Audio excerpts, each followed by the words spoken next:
وقت نہیں رہا کہ اولاد پر سختی کی جائے، میں مجبور ہوں۔ شامیر سے زیادہ مجھے اپنی عزیز جان سہیلی کی بے وفائی کا افسوس تھا۔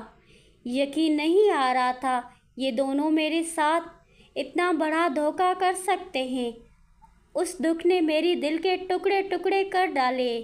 دونوں ہی میرے اپنے تھے، میں تو ان دونوں کو اپنا وجود کا حصہ سمجھتی تھی۔ اب سمجھ میں آ گیا کہ شامیر کا یوں چلے جانا اور مجھے خط نہ لکھنا، فون بھی نہ کرنے کی وجہ کیا تھی۔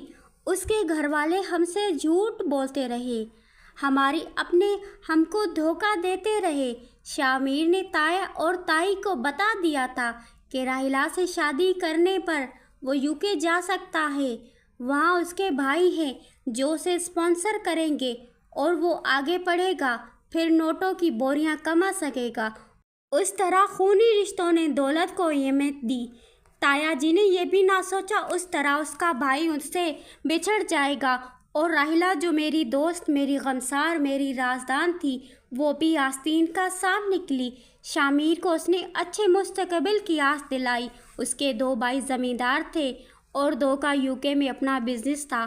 وہ مدت سے وہاں سیٹل تھے اور بہت دولت مند تھے۔ اب کچھ عرصے بعد ان دونوں کی شادی ہونے والی تھی۔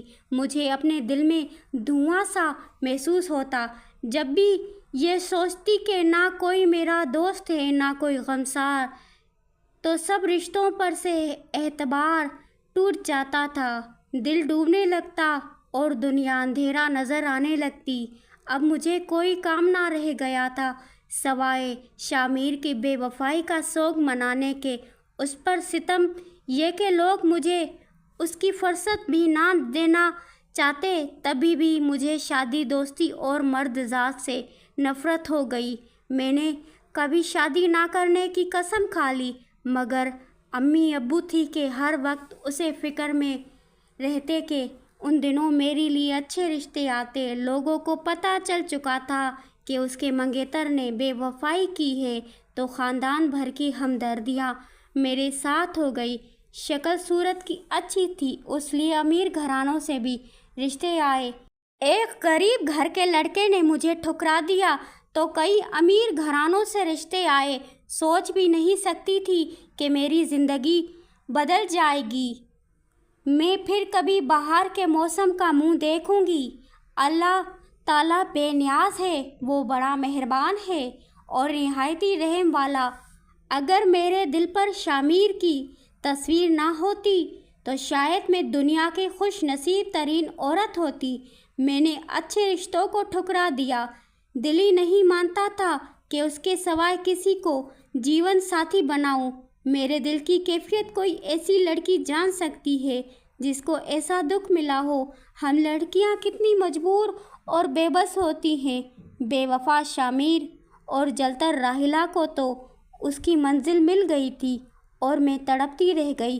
کچھ دن تک والدین میری حالت دیکھتے، پھر مجھے سمجھانا شروع کر دیا۔ رفتہ رفتہ کبھی رو کر، کبھی پیار منت سماج سے مجھے اس بات پر آمادہ کر لیا میں اپنی گھر بسا لوں۔ یہ میرا تجربہ تھا۔ جب کوئی ہر جانب سے مایوس ہو جاتا ہے تو بہتر یہی ہے اپنا معاملہ اللہ کے حوالے کر دو، اسی میں اس کی بھلائی ہوتی ہے۔ یہ انسان کا اپنا خالق پر بھرپور اعتماد ہوتا ہے جس کو اللہ پاک پسند کرتا ہے اور اپنے بندے کی تقدیر بھی بدل دیتا ہے۔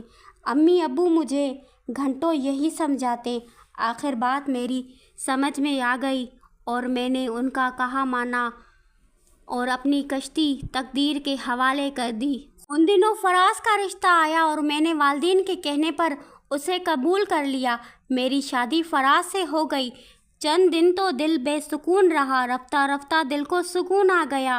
میری دل میں اپنے خاوند کی محبت جڑ پکڑنے لگی اور ان کے دل میں بھی میرے لیے محبت پیدا ہو گئی۔ یوں ہمارا سنجوگ اور گھر کا ماحول محبت بھرا رہنے لگا۔ تبھی فراز نے کاروبار میں دل لگا کر محنت کی اور آج وہ اپنے ملک کے ایک نامور صنعت کار ہے۔ میں لاکھوں میں کھیلنے لگی، گھر میں کسی شے کی کمی نہ تھی۔ میرے بچے ملک کے بڑے اور اعلیٰ تعلیمی اداروں میں پڑھ رہے ہیں۔ دولت کے ساتھ ساتھ سکون بھی تھا۔ شامیر کی بے وفائی یاد آتی تو کبھی کبھی دل میں درد کی لہر پڑ جاتی۔ کافی عرصے تو مجھے خبر نہ ہوئی وہ کس حال میں ہے۔ بعد میں سنا کہ وہ 2 سال انگلینڈ میں رہا۔ جب واپس آیا تو طے شدہ پروگرام کے تحت اس کی شادی راحیلہ سے ہو گئی۔ کچھ عرصے بعد راحیلہ بھی انگلینڈ چلی گئی۔ نہیں معلوم وہاں وہ دونوں کیسے زندگی گزار رہے تھے۔ میری شادی کو 10 برس ہو چکے تھے۔ ایک دن میکے کو گئی تو پڑوسن امی کے پاس بیٹھی تھی۔ انگلینڈ میں راحیلہ اور شامیر صرف سال بھر ساتھ رہے، پھر پتہ نہیں کیا ہوا، ان کی انبن ہو گئی۔ راحیلہ وطن واپس آ گئی۔ 2 سال میکے میں رہ کر شامیر کا انتظار کیا۔ جب وہ آیا تو صلح کے بجائے طلاق ہو گئی۔ مجھے ان کی طلاق کا سن کر خوشی نہیں ہوئی، تاہم میں نے یہ ضرور سوچا کہ جو لوگ دوسروں کی خوشیوں پر اپنے خواب کا محل تعمیر کرتے ہیں وہ کبھی سکھ نہیں دیکھتے۔ استدعا ہے، اگر کوئی آپ کا دل دکھائے تو آپ اس کو بد دعا نہ دیجیے بلکہ اپنے سکون کی دعا مانگیں، یہی بات اللہ کو پسند ہے۔